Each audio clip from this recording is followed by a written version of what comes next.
leuweung ruksak kai beak manusia balangsak, gitu kan.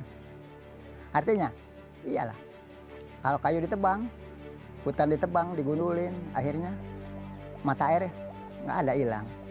Akhirnya kita kan hidup dengan air. Bikin sawah segala macam empang, kalau nggak ada airnya, ya kita juga yang belangsak. Itu perilaku manusia. Sejatinya, masyarakat Tatar Sunda diwarisi kearifan untuk hidup bersahabat dengan alam. Para leluhur mengajarkan alam akan memberikan segalanya bila manusia bersikap bijaksana. Namun sebaliknya, alam akan murka bila manusia merusak keseimbangannya. Bermodal ajaran dari para leluhur inilah, Kampung Kuta berhasil mendapat penghargaan Kalpataru pada tahun 2002 untuk kategori penyelamat lingkungan. Secara sadar ataupun tidak sadar, masyarakatnya sebenarnya sudah memiliki konsep terhadap adaptasi dan mitigasi perubahan iklim. Dalam hal baik dalam budaya maupun kesehariannya seperti itu. Termasuk mereka juga memiliki lahan sebagai hutan larangan. Mereka sadar tidak sadar juga itu sebenarnya sudah memberikan kontribusi terhadap perubahan iklim. Dalam hal ini kan hutan itu adalah sebagai paru-paru. Karena di hutan larangan tersebut si masyarakat tidak boleh melakukan tindakan apapun. Sayang, kisah sukses konservasi tradisional di Kampung Kuta tidak direplikasi di wilayah lain Jawa Barat. Banyak konsep pembangunan di Provinsi Jawa Barat yang justru melanggar kearifan lokal warisan leluhur. Karena banyak ditemukan ketika misalnya masyarakat yang mengelola kawasan hutan perhutani, hutan BBKSDA, kemudian juga hutan di Balai Taman Nasional, mereka cenderung untuk tidak mematuhi aturan Undang-Undang 41.199, Undang-Undang 5.1990 ya tentang KSDHE atau undang-undang lainnya. Karena kadang undang-undang itu juga ditabrak oleh pemerintah sendiri.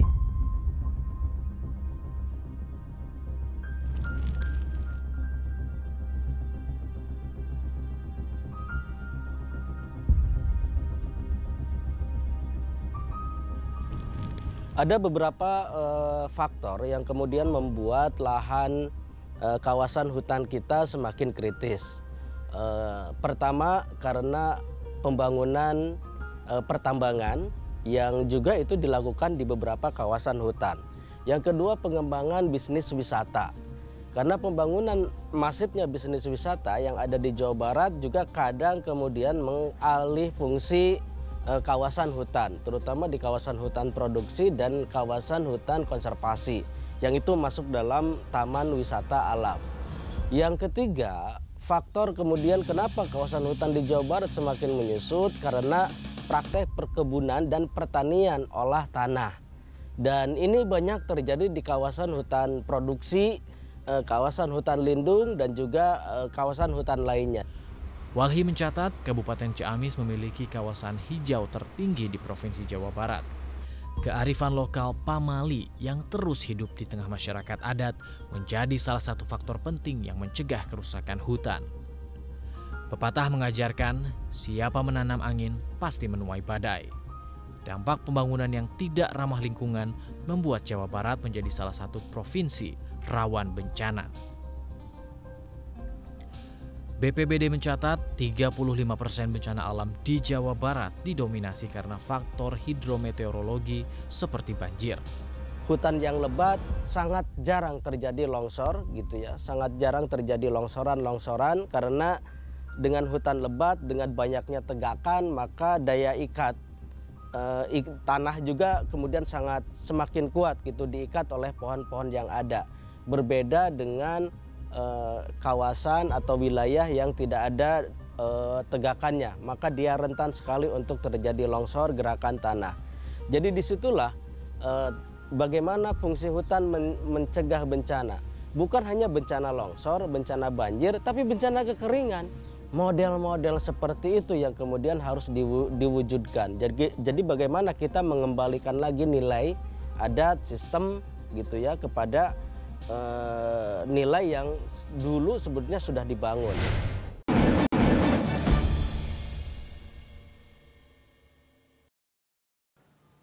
Lubang rusak kai beak manusia balangsat, gitu kan.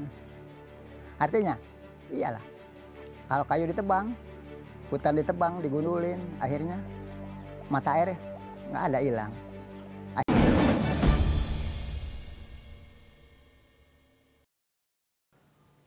Lubang rusak kai beak manusia balangsat, gitu kan. Artinya, iyalah, kalau kayu ditebang, hutan ditebang, digundulin, akhirnya mata air nggak ada, hilang. Akhirnya kita kan hidup dengan air, bikin sawah segala macam, empang. Kalau nggak ada airnya, ya kita juga yang belangsat. Itu perilaku manusia. Sejatinya, masyarakat Tatar Sunda diwarisi kearifan untuk hidup bersahabat dengan alam. Para leluhur mengajarkan alam akan memberikan segalanya bila manusia bersikap bijaksana.